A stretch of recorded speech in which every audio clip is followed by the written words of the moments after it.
Graças aos irmãos, que Deus realmente possa se alegrar no nosso culto de ações de graças pelos 111 anos da nossa amada IPI do Brasil. Que nós possamos realmente, com muita alegria, agradecer ao Senhor por tudo que Ele tem feito nas nossas vidas e na vida do povo presbiteriano no Brasil. Vamos abrir nossas Bíblias. A carta do apóstolo Paulo a Tito.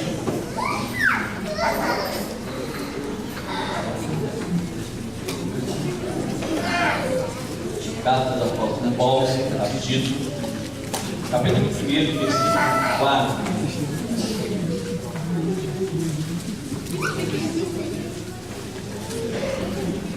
Vou convidar os irmãos a se colocarem em pé. Vamos fazer essa leitura em uma só voz. Amém? Então vamos lá. A Tito, verdadeiro filho, segundo a fé comum, graça e paz da parte de Deus Pai e de Cristo Jesus, nosso Salvador. Louvado seja o Senhor, e realmente seja um tempo de graça e de paz no nosso meio. Amém? Amém. Nós estaremos entoando o hino 301 do Cantar de Todos os Povos. E durante esse hino, convidamos a todos a apertar a mão do seu irmão, dar um abraço para todos os índios, a cada um dos irmãos, abraço pelo menos 5, 10 irmãos. Saia do seu lugar, vamos fazer uma bagunça assim nesse momento.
Paz, meus irmãos.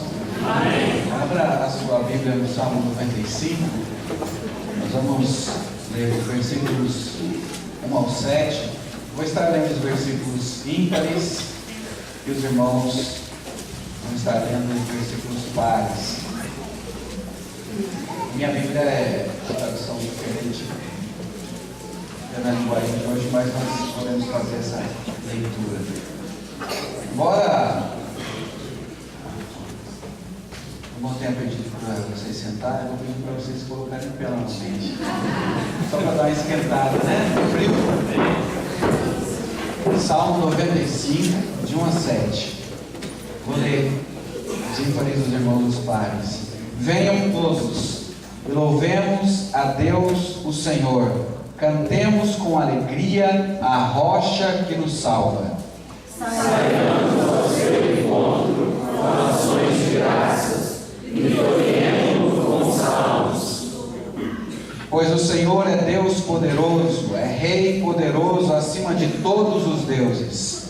Nas suas mãos estão as profundezas da terra e as alturas dos montes lhe pertencem. O Senhor reina sobre o mar que Ele fez e também sobre a terra que Ele mesmo formou. Vinde, adoremos e prostremos, ajoelhemos diante do Senhor que nos criou. Ele é o nosso Deus. Nós somos o povo que Ele guia. Somos o rebanho do qual Ele cuida. Amém. Amém. Gostaria de pedir para a reverenda Alessiane que fizesse uma oração de adoração. Senhor, te exaltamos, Pai, bendizemos, porque tu criaste, fizeste o poder da tua palavra, perseverar em todas as coisas. Amém. Damos graças, Pai, porque mesmo sendo tão poderoso, o Senhor escolheu nos amar, nos tirar do lamaçal de trevas que andávamos, Pai, o Senhor nos fez teus filhos e hoje, Amém. Te louvamos, Pai, porque o Senhor tornou possível estarmos aqui. O Senhor tornou possível podermos te buscar. Nós nos rendemos ao Senhor nesta noite em gratidão, em louvor e adoração. Amém. Em nome de Jesus. Amém. Amém. Os irmãos podem se sentar. Agora o coral do segundo.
capítulo 1, versículo 9, primeiro epístola de João 1, verso 9, que todos conhecem, texto que diz: se confessarmos os nossos pecados, Ele é fiel e justo para nos perdoar os pecados e nos purificar de toda injustiça. Como seria bom se a gente não precisasse desse versículo, né? Não precisássemos confessar. Mas nós precisamos, nós sabemos pelo contexto desse texto que fala que se nós dissermos que não temos pecado nenhum, nós estamos mentindo. Infelizmente, né, nós temos pecado, às vezes por negligência, às vezes até sem perceber, e às vezes até mesmo intencional, às vezes falando mal, alguma coisa errada, né? Nós vamos estar reconhecendo então nosso erro, né? Vamos estar nos arrependendo, porque o perdão está disponível, né? Deus está pronto a nos perdoar. Nós vamos estar cantando agora, o hino 41, está relacionado a esse tema, que nós possamos estar cantando e refletindo sobre essa questão, né, que nós temos que estar fazendo, procurando nos santificar para Deus como merece. Amém? Amém.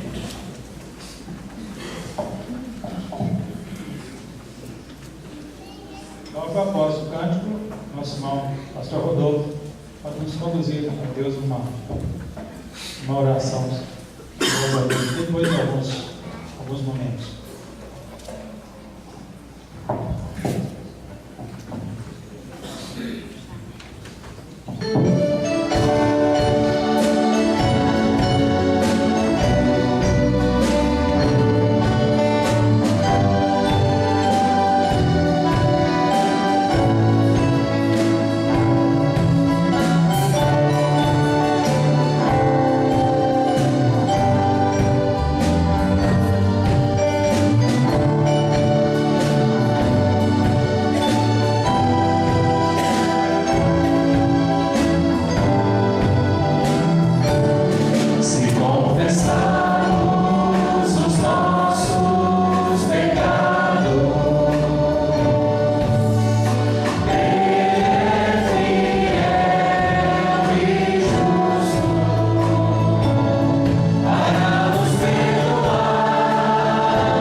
Reconhecendo, Senhor, que somos pecadores, reconhecemos que essa condição afeta a nossa individualidade e também a nossa coletividade, como grupo, ó Pai, como corpo de Cristo, como Igreja Presbiteriana Independente do Brasil. Nós nos dobramos, ó Deus, diante de Ti, reconhecendo, Senhor, que somos homens e mulheres incompletos, inacabados, em transformação, e que nem sempre nós temos colaborado, ó Pai, como deveríamos para esse processo, ó Deus.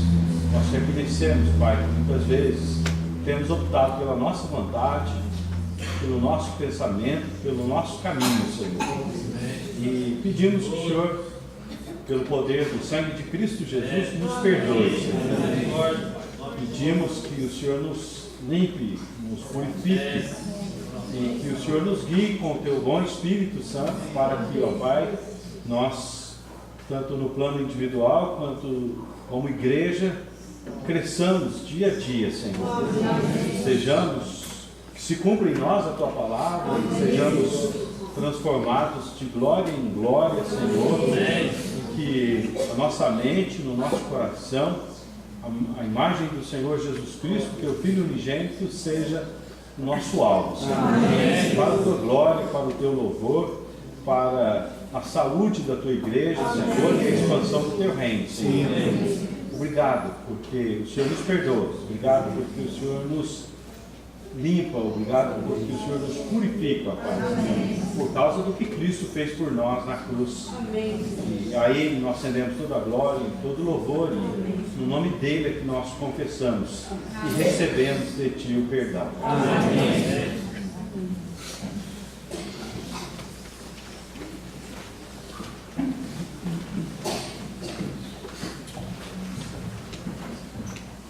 Boa noite, irmãos. Pecados perdoados, uma vez que confessados de coração. Louvado seja Deus. Salmo 147, verso número 1, fala assim: louvai ao Senhor porque é bom, e é amável cantar louvores ao nosso Deus. Fica-lhe bem o cântico de louvor. A Deus toda a honra, a Ele toda a glória, a Ele toda a gratidão da nossa parte. Por isso nós vamos ficar em pé todos juntos agora, para cantarmos, para louvarmos, para exaltarmos o nome do nosso Deus. O Ministério do Louvor e Deus de Abraços vai nos conduzir agora, nesse momento de cânticos.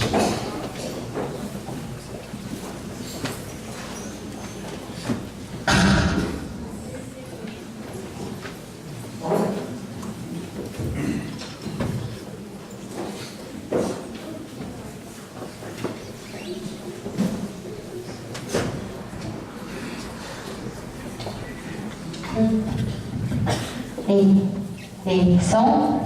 Tá tudo bem? Tá todo mundo ouvindo? Amém? Amém. Que maravilha é para a gente poder comemorar 111 anos da nossa igreja.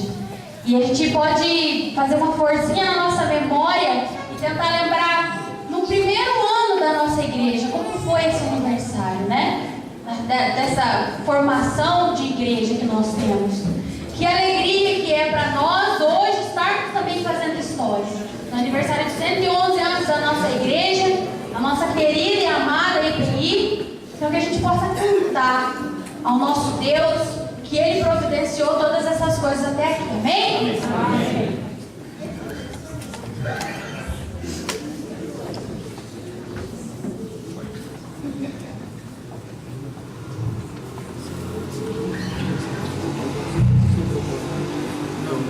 Tudo que vocês usam aqui em cima.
nesses 111 anos de história da nossa igreja, a melhor história é a história que Deus fez nas nossas vidas.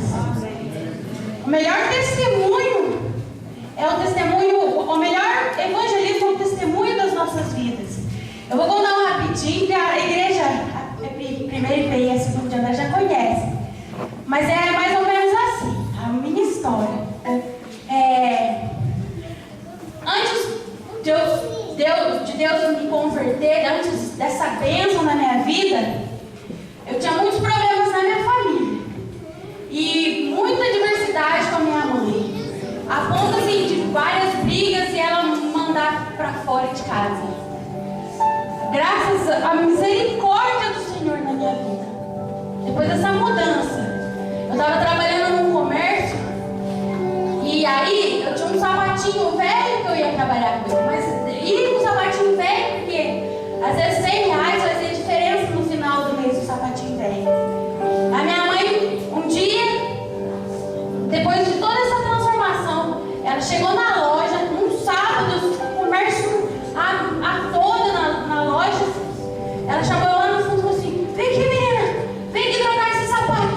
Ela trouxe um sapato na caixa novinho. Ela falou assim: vou agora. E ela levou aquele sapato lá. Isso é cuidado de Deus nas nossas vidas. Isso é a misericórdia do Senhor. Esse é um milagre das nossas vidas. Essa é a história de Deus nas nossas vidas. Esse é, às vezes, um mês da história, né, do nosso IPI. Mas a cada um aqui, se viesse à frente, tem um testemunho, tem um detalhezinho. E essa é a bênção de Deus. E hoje faz uma semana que eu casei. Essa é a bênção da minha vida. É o meu marido. Graças a Deus. Porque Deus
Obrigada, Jesus, porque o Senhor reina. O Senhor é soberano sobre as nossas vidas. E que maravilhoso vai ser a vinda do Senhor para nós, que esperamos no Senhor. Que maravilhoso que vai ver Ele descendo do céu. E todos os olhos virão Ele descer. E nós nos encontraremos no céu, em júbilo, em festa. Nós veremos a glória, a beleza de Deus. Amém? Esse é o Deus de promessa, é um Deus perfeito, é um Deus que realiza os sonhos de acordo com o que Ele planejou nas nossas vidas. A vontade de Deus é a melhor para as nossas vidas.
em nossa caminhada como cristãos, nós somos orientados pelos ensinos da Bíblia, que é a palavra de Deus para nós.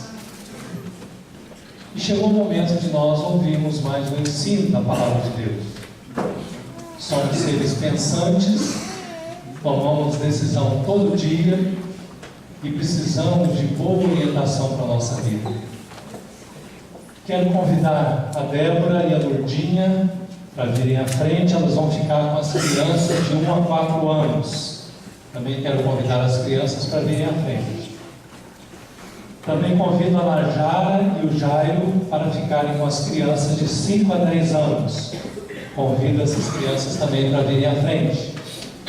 E conosco aqui no templo foi convidado o reverendo Celso César Machado, da IPEI de Pinhal, que irá trazer a mensagem para nós. Convido para vir aqui à frente e nós vamos orar. Cadê as crianças?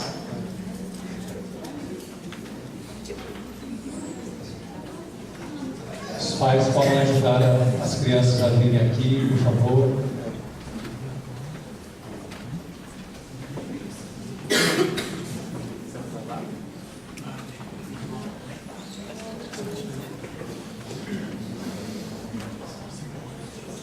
Vamos fazer uma oração antes da gente ouvir a palavra de Deus. Pode vir, não tem problema. Isso mesmo, certinho.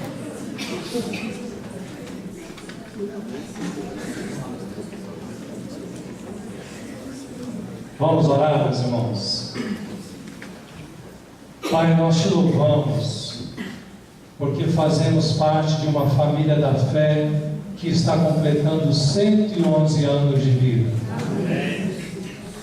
Nós te louvamos porque o Senhor tem sustentado essa igreja até aqui.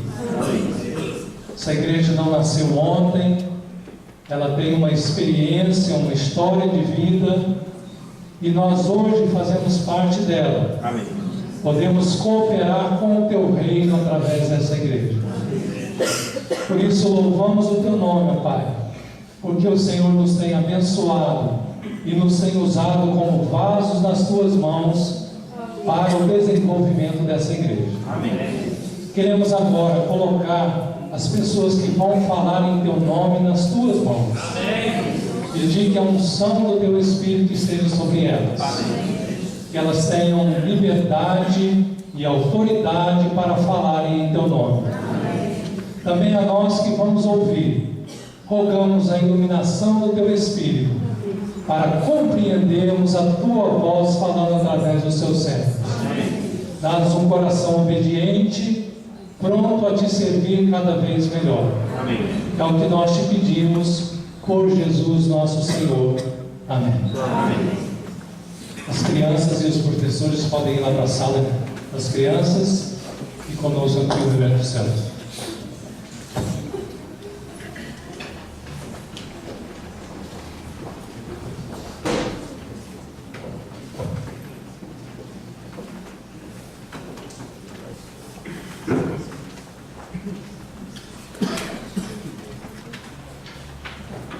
Nós vamos ler em 1 Pedro, capítulo 2.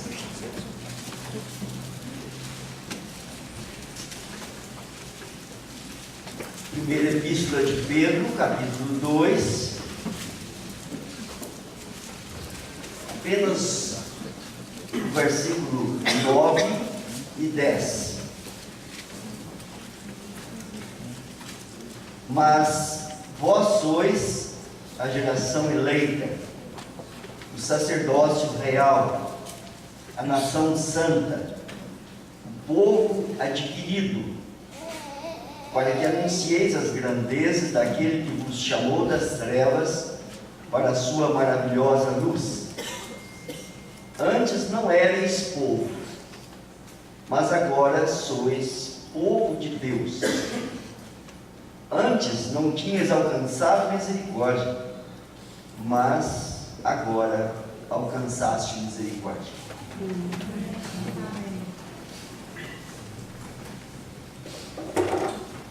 Agradeço privilégio de poder, um dia como hoje, dirigir a palavra às igrejas do meu presbitério. Especialmente nessa data, nós completamos 111 anos de existência de nossa igreja. Um ano que nós também, como igreja de Pinhal, estaremos comemorando no próximo mês 124 anos de organização. Este texto que lemos hoje aqui na palavra me tem feito pensar sobre a vida da igreja ultimamente. E fico imaginando como é que nós devemos encarar a vida cristã, para que ela se torne uma vida útil e abençoada. E, na verdade, meu sonho é que na nossa caminhada cristã nós possamos viver de tal maneira como instrumentos de Deus neste mundo bombardeado com mensagens as mais diferentes possíveis, complicando a vida das pessoas, afastando as pessoas dos planos de Deus, mas que nós possamos viver nessa situação de maneira sábia e que a nossa vida seja, na verdade, para o louvor do nosso Deus. Pedro, no capítulo 1, escreve a chamada Igreja da Dispersão. Se vocês lerem o versículo 1 do capítulo 1, vocês podem ver esta palavra do apóstolo. Mas essa Igreja da Dispersão é o povo eleito de Deus.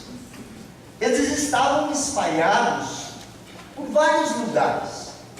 O texto nomeia aqui alguns dos lugares onde esta igreja estava espalhada.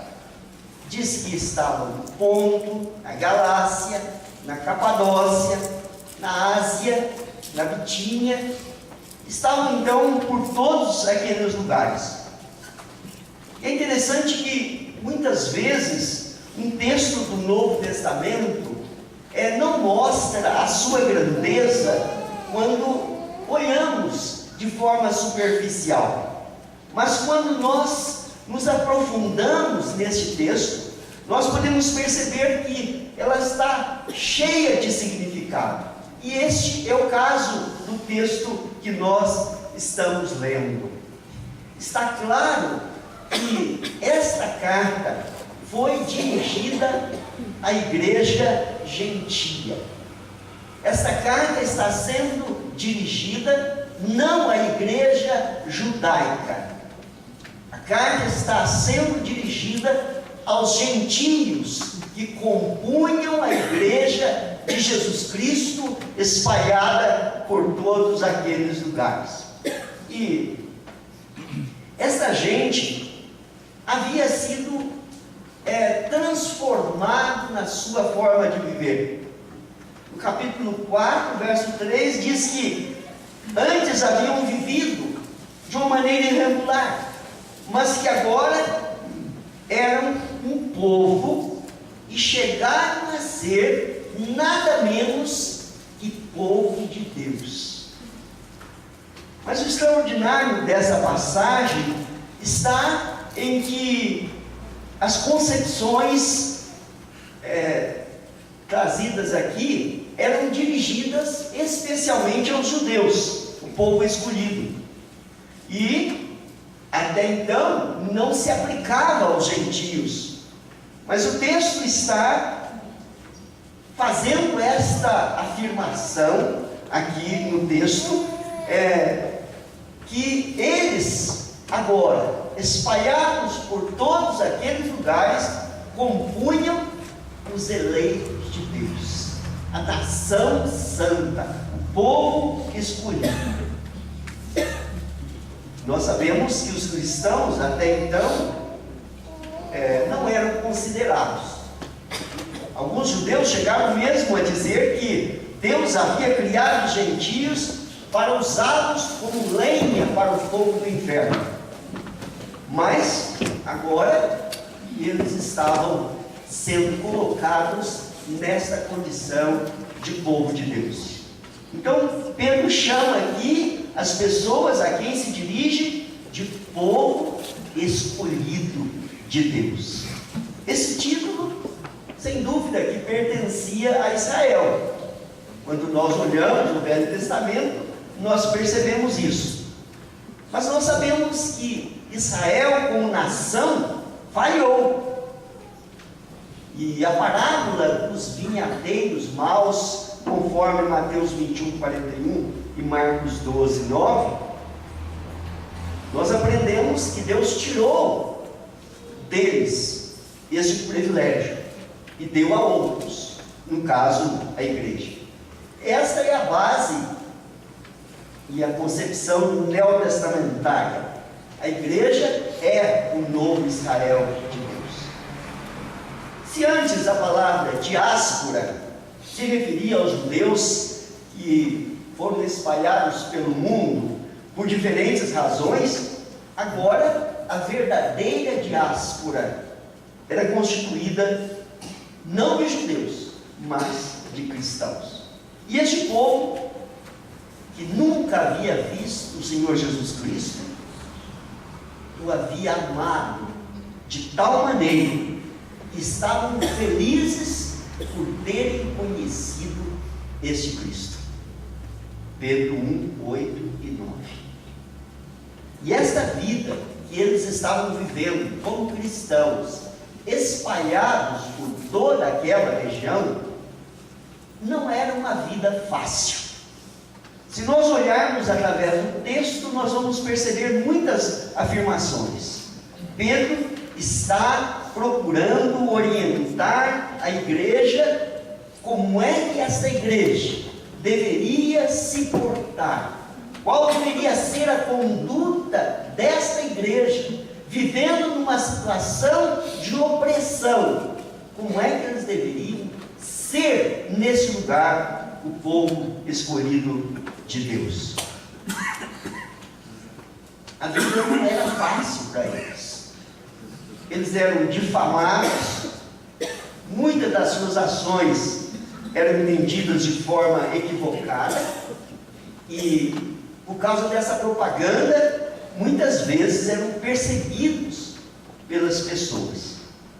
Muita crítica era feita aos judeus, e havia coisas horrorosas que diziam com relação à vida cristã, inclusive acusando os cristãos de canibalismo, desobediência às autoridades, desprezo aos imperadores e também de atrapalhar o comércio com as suas mensagens.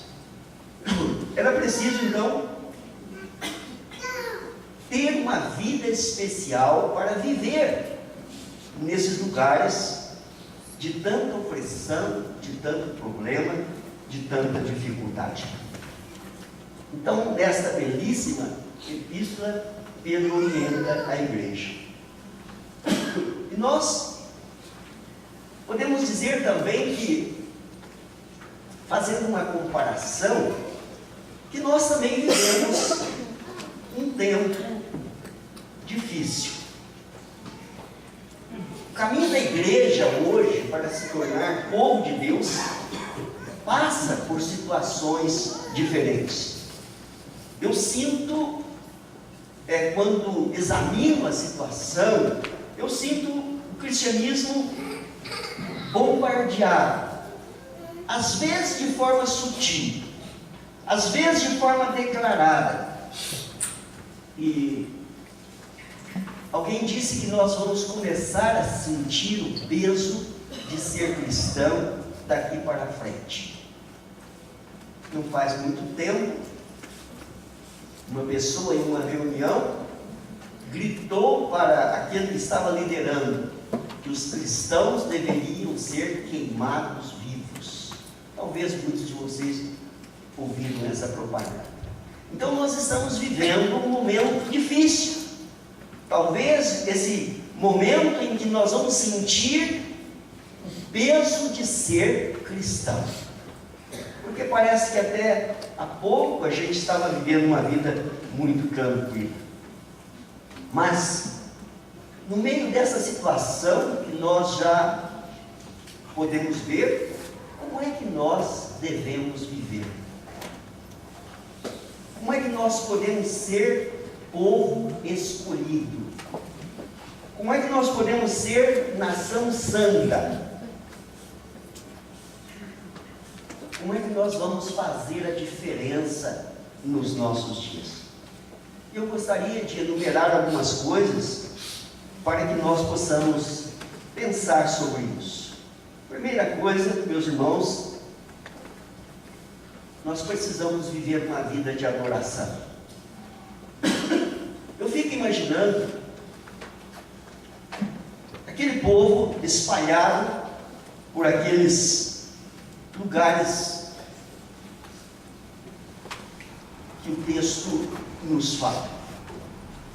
Como é que eles viviam a sua vida nesta fé que haviam abraçado em Jesus Cristo? Nós sabemos que para viver aquela pressão, eles tinham que viver em comunhão com Deus.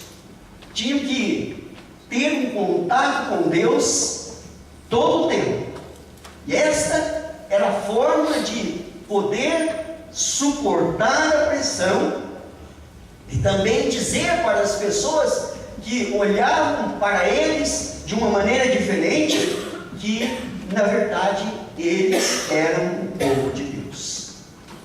Esse povo deveria mostrar no seu dia a dia, na sua conversa, no seu relacionamento, na sua manifestação, que era um povo que adorava a Deus. Talvez nos seus gestos, na sua maneira de expressar, deveria ser, então, esse estilo de vida de adoração e comunhão com Deus. Então, comunhão com Deus é um viver contínuo, é um momento, é um estilo de vida de todo tempo e toda hora. É um levantar-se louvando a Deus, sentindo a Deus em cada momento. Esta adoração a Deus não é uma manifestação de louvor a Deus nas reuniões, nos cultos, mas uma demonstração visível no dia a dia. É muito fácil nós nos reunirmos aqui, bater palma, cantar e adorar a Deus, aqui. Mas a adoração deve ser um estilo de vida, lá fora, em todo lugar. Deus deve ser adorado. E eu creio que esse povo escolhido de Deus, que Pedro está dizendo, era o povo que estava vivendo desta maneira. No meio daquela situação difícil, eles estavam adorando a Deus. Creio que se hoje nós quisermos levar a sério a nossa vida cristã, é preciso que tenhamos consciência de nosso relacionamento com Deus. E Ele deve ser a razão da nossa vida. Então a nossa vida não deve ser de manifestação de louvor só em reuniões da igreja. Nós não podemos separar vida secular e vida religiosa. Fazer da nossa vida uma manifestação completa de adoração a Deus, para que o mundo veja que há uma diferença em cada um de nós. O mundo sabe, pelas suas ações, se o seu louvor é falso ou verdadeiro. A outra coisa que eu fico imaginando, naquelas igrejas, naqueles lugares distantes, é que eles viviam uma vida de comunhão.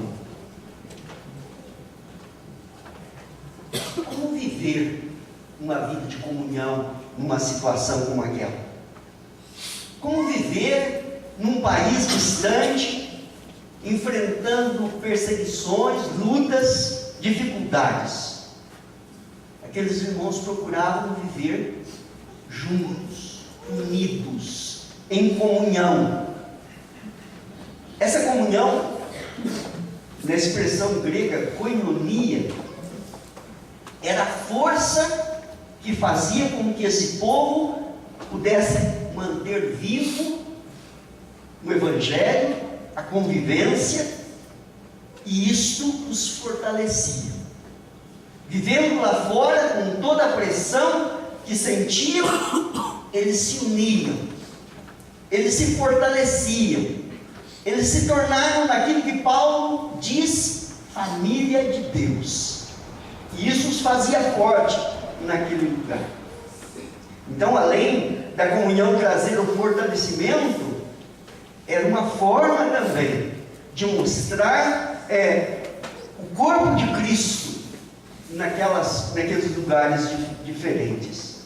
Eles podiam dizer que esse corpo de Cristo era uma forma de vida saudável, diferente, terapêutica.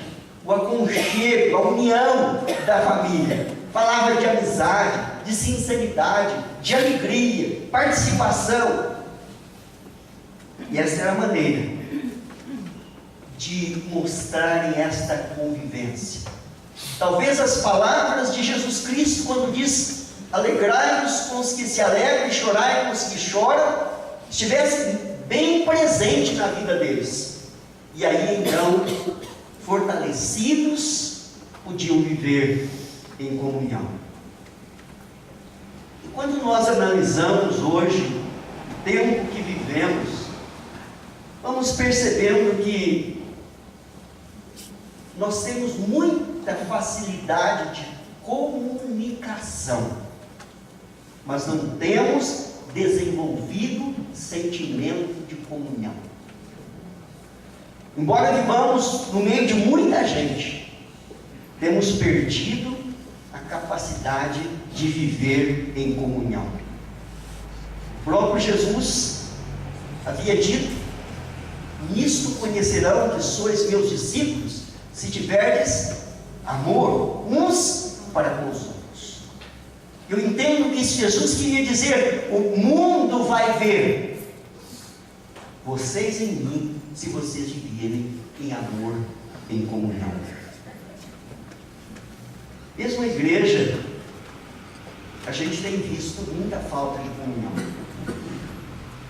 Encontramos pessoas que sentam conosco nos bancos da igreja, que cantam os mesmos hinos, ouvem a mesma mensagem, mas não mantêm comunhão. Não existe, ou tem existido muito pouco, o que nós chamamos família cristã. Parece que o tempo nosso está marcado por esta falta de comunhão. É aquele sentimento hedonista, cada um cuidando do seu próprio prazer, dos seus próprios interesses, cuidando dos seus deuses. E cuidado com esses deuses muitas vezes não permite que as pessoas vivam em comunhão. A casa bonita que não pode receber muita gente, porque senão suja. O carro bonito que não serve para carregar os outros, porque é só seu. E assim nós vemos até o tempo que eu posso compartilhar, eu guardo para mim e só para aqueles da minha família. Então, nós podemos dizer que tem existido encontro, mas não tem existido comunhão. E eu já manifestei isso várias vezes. Eu tenho ficado muito preocupado com a comunhão entre os pastores. Todos correndo. E parece que o pastor que não tem lugar na sua agenda é o que mais importante. Tenho perdido também, sentido a perda da comunhão com os pastores. Eu creio que isso precisa ser repensado. Então precisamos olhar para o exemplo, a experiência deste grupo que estava vivendo separado, que eles viviam unidos. E essa comunhão que precisa ser resgatada muito nos nossos dias, é necessário para que a igreja seja fortalecida. A outra coisa que eu gostaria de colocar é que eles procuravam se edificar na palavra. Então nós precisamos de uma vida de edificação. Entendo que ser edificado como cristão é manter contato com a palavra de Deus para estudo, conhecimento e crescimento. Todos nós sabemos que se não formos edificados cada dia na palavra, nós não podemos crescer. O Corinho antigo já dizia: leia a Bíblia e faça oração se quiser crescer. Então tenho batalhado nessa direção com a igreja e tenho falado isso, que todo o conhecimento da Bíblia visa entender a vontade de Deus e obedecer. Pense nisso. Deus não está preocupado se você sabe todos os salmos de memória ou pode citar centenas de versículos com suas referências. Sem dúvida que a edificação passa pela leitura e passa pela oração, mas também pela aceitação do ensino para a vida. Não é só ortodoxia, mas ortopraxia. Isto é, não é só saber o que é reto, mas praticar o que é reto. Isso que nós precisamos desenvolver nos nossos filhos. A reflexão, a meditação da palavra deve gerar em nós conhecimento para vivência cristã. Não adianta estarmos aqui no templo ouvindo, alimentando e não vivendo o ensino de Jesus. Eu gosto muito do profeta Jeremias. Creio que é o que eu mais admiro no Velho Testamento. E a gente percebe na vida desse profeta que ele entendia perfeitamente a situação que vivia o seu povo. E ele disse que esse povo frequentava o templo, queria bem o templo, sentiam bem nas reuniões ali no templo. Mas Jeremias disse: olha, se vocês não mudarem de vida, esse templo não vai resolver nada. Esse templo vai ser destruído. Pessoas que tinham conhecimento, mas não tinham vivência.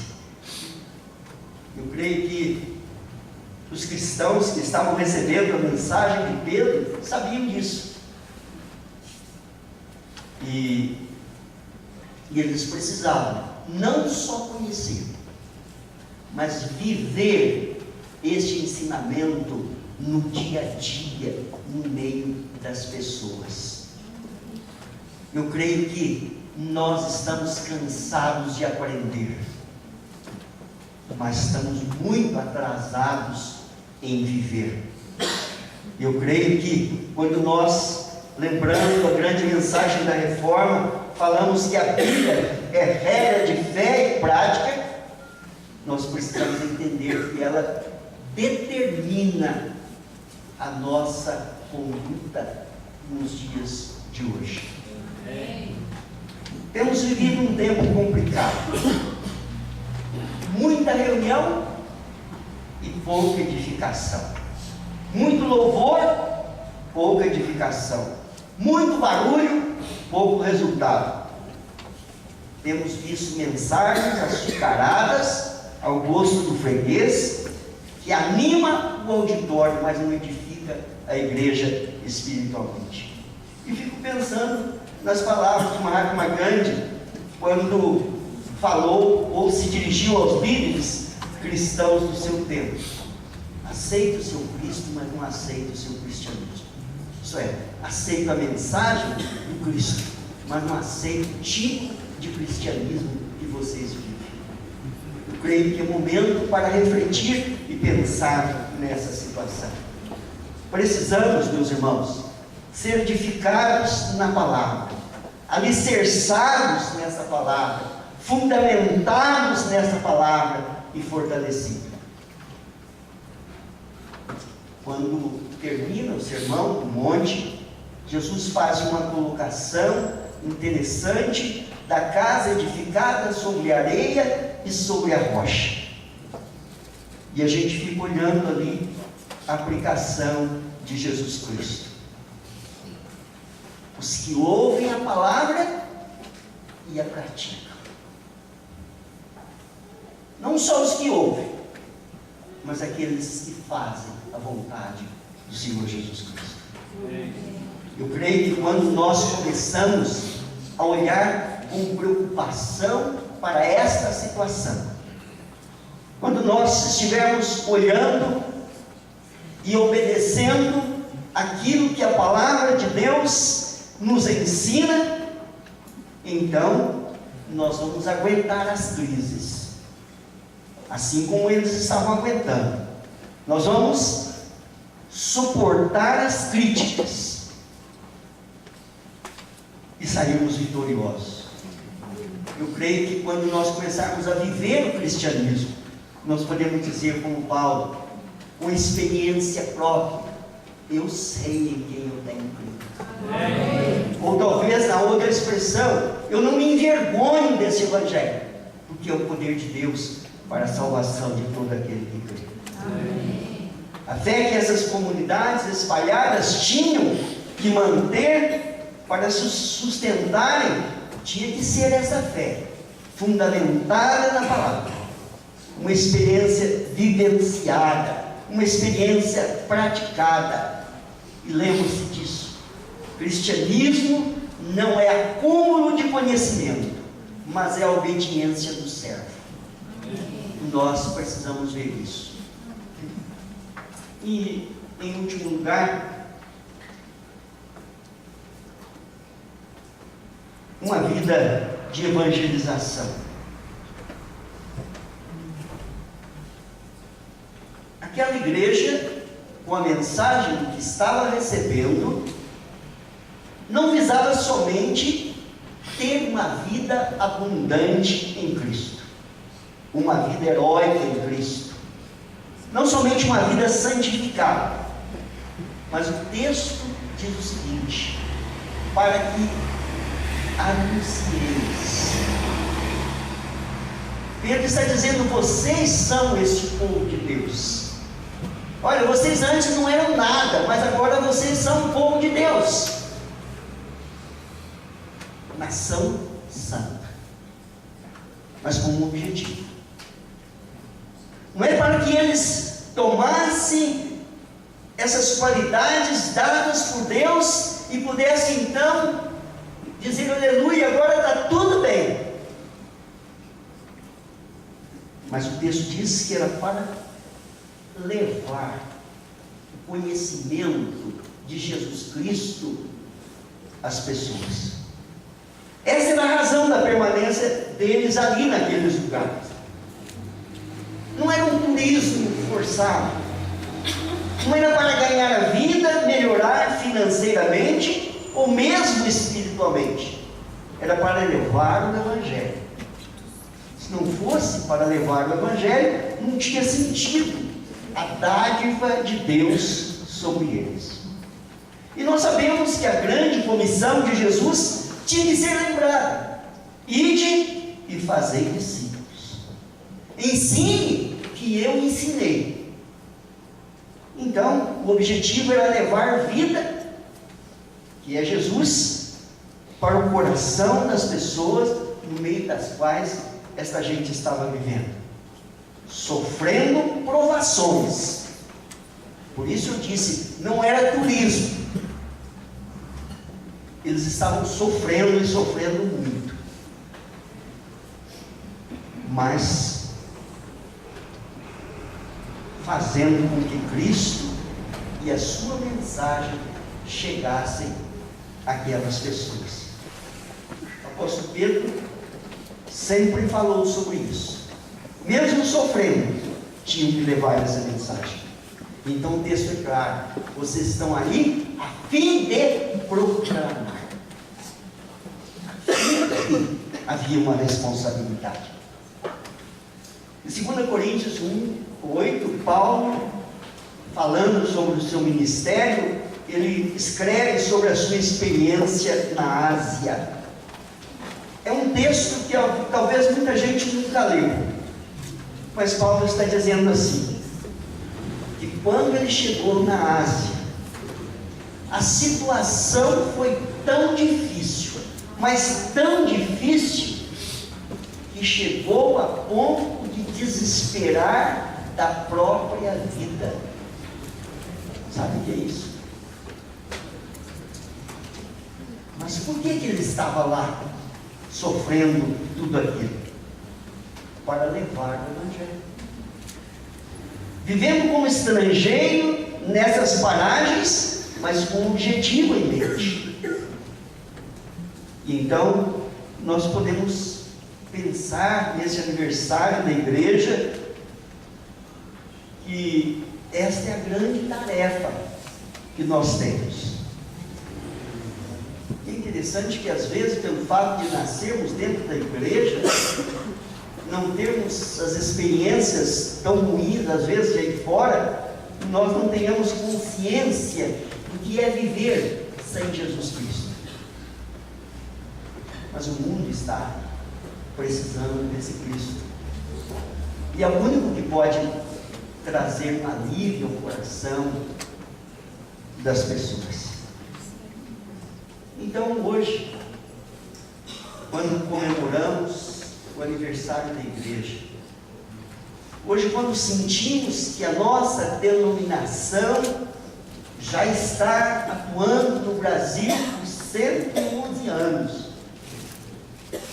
sentindo que estamos caminhando por uma época mais difícil, nós somos levados a pensar e repensar a trajetória nossa como povo de Deus.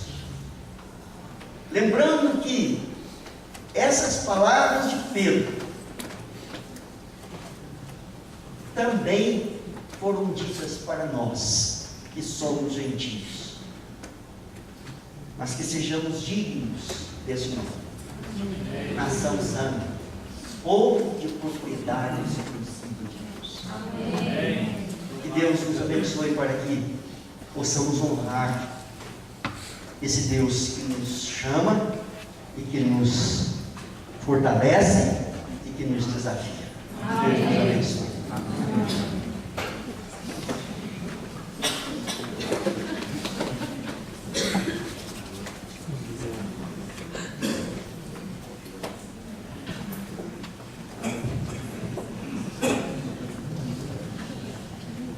Queremos agradecer ao reverendo Celso esse serviço precioso que nos prestou nessa noite. Amém. E nós escolhemos um hino para respondermos a essa mensagem. E é um hino que é uma oração. Hino 294. E eu quero convidar a todos para nós cantarmos esse hino. Quem souber, cante. Quem não souber, aprenda e cante. É uma oração, uma boa resposta à mensagem que nós acabamos de ouvir.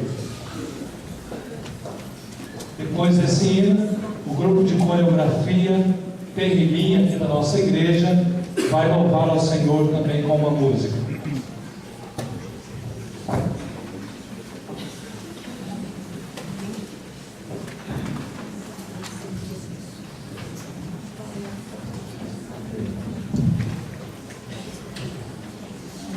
Ficar em pé, faz tempo.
e vos designei para que vades e deis frutos, e o vosso fruto permaneça. João 15:16.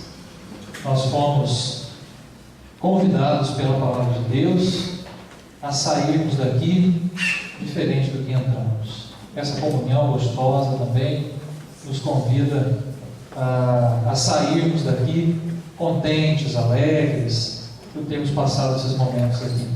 Nós queremos agradecer a participação de todos, das igrejas.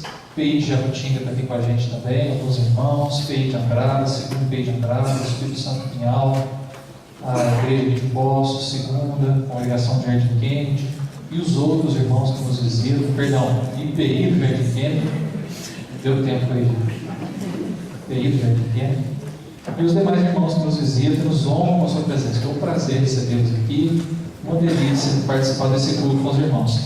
Ao encerrarmos o culto, não vá embora. Aproveite um tempinho para praticar, pelo menos parte do que nós ouvimos hoje. Comunhão.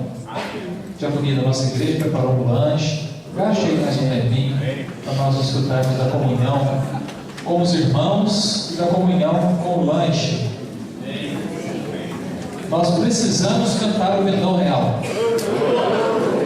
Para encerrarmos esse culto com chave de ouro. Então, convido a igreja para que se coloque de pé. Nós vamos agora cantar o Pendão Real.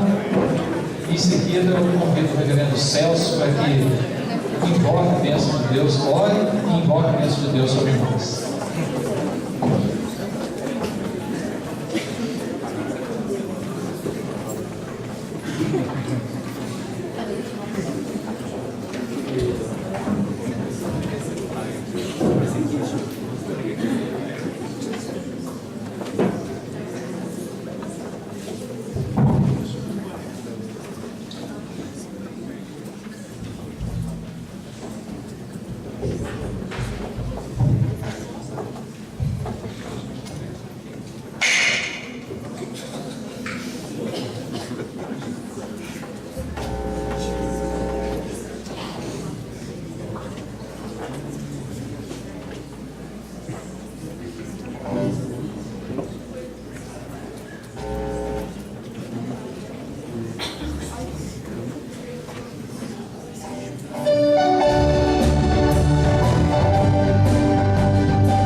tiver mais algum pastor ou pastora que eu estou esquecendo, por gentileza, venha à frente.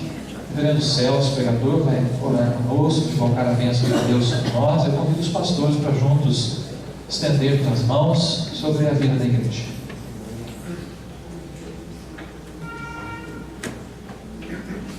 Senhor, nossa gratidão pelo privilégio de estarmos juntos como parte do teu povo aqui nesta igreja. Obrigado porque o Senhor esteve presente conosco e essa presença do Senhor fez a diferença na nossa vida. Nós nos alegramos com isso. Senhor, nós clamamos a tua graça, a tua misericórdia sobre a tua igreja. Essa parte da igreja que representa, Senhor, a nossa igreja a nível nacional. Que cada igreja, em qualquer lugar que estiver, continue sendo, Senhor, instrumento teu, povo teu, aonde o Senhor nos colocou para que sejam teus.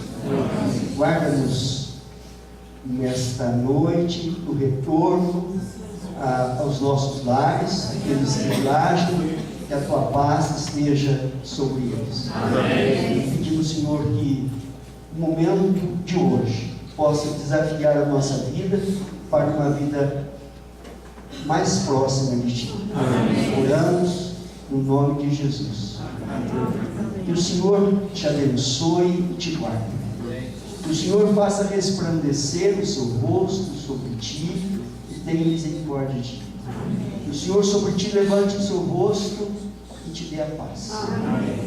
Que a bênção do nosso Deus, Pai, Filho e Espírito Santo esteja com você, com a sua família e com a igreja espalhada pelo mundo inteiro, hoje e sempre. Amém.